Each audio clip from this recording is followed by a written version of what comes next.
Ayan guys, marami pa rin bunga ang ating sugar plum. So yung bandang dito, yan, nakahulog-hulog na. Ayan na sila. Ayan. Napakatamis po ng mga bunga niya.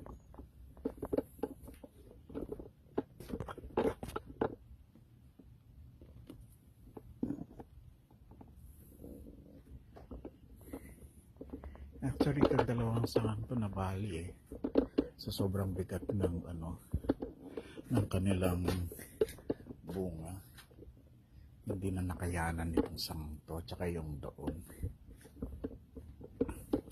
So eto, nabali din. Ayan o.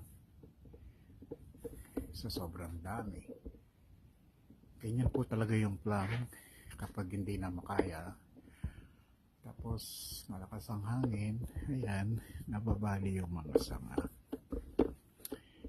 Ito po, pag ganito ay super sarap.